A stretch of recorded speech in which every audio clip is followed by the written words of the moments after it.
बिस्मिल्लाहिर्रहमानिर्रहीम। व्यूवर्स अस्सलाम वालेकुम। एक और बड़ी खबर के साथ, मुश्किलें जो हैं वो पीटीआई के लिए आसान नहीं हो रही, बढ़ती जा रही हैं। और आज इंसदाद दहशतगर्दी रावलपिंडी की जो खसूसी अदालत है उसने तहरीक इंसाफ के 26 नवंबर के जो पुरतशद्दद एहतजाज था उस हवाले से जो थाना कैंट का मुकदमा था उसमें खैबर पख्तूनख्वा के जो वजीर आला हैं अली अमीन गंडापुर, इमरान खान की बहन है अलीमा खान समेत 18 रहनुमाओं के नाकाबिले जमानत वारंट गिरफ्तारी जारी कर दिए हैं।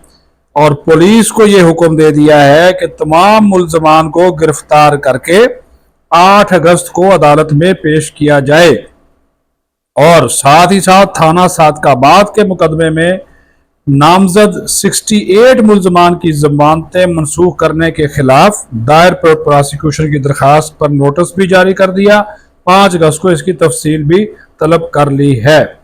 जनाब अदालत ने जो प्रोसिक्यूशन है उसकी इस्तदा पर अलीमा खान, अली अमीन गंडापुर, एजाज खान जाजी, चौधरी अबीर अफजल, शेख वकास अकरम, कमल शोजब, सरदार मंसूर सलीम, जुबैर खान याजी, अजमल साबर और आमर मुगल समेत 18 रहनुमाओं के वारंट गिरफ्तारी जारी कर दिए हैं नाकाबिले जमानत। और पुलिस को यह हुक्म दिया गया है कि इनको गिरफ्तार करके अदालत में पेश किया जाए। और उसके साथ साथ ये भी कहा गया कि तफ्तीशी जो है वो रिकॉर्ड समेत हाजिर हो। और जो थाना सादकाबाद का मुकदमा है उसमें भी आज प्रोसिक्यूशन ने यह कहा कि जानबूझकर मुल्ज़मान अदालत में पेश नहीं हो रहे, दानिस्ता ट्रायल में रुकावट डाली जा रही है। और ये भी कहा कि तमाम मुल्ज़मान की जमानतें मनसूख की जाए, जिस पर जमानत मनसूखी का हुक्म जारी करते हुए जामनों को भी नोटिस जारी कर दिया है।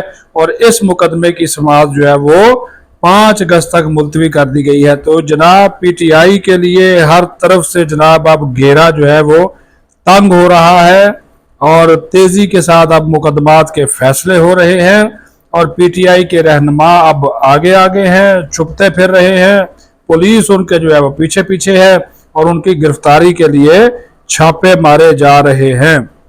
तो हुजूरे वाला ये जो अब लग ये रहा है कि जो 2 साल का इंतजार था अब उसी तेज रफ्तारी के साथ इन मुकदमात के जो फैसले हैं वो सुनाए जा रहे हैं।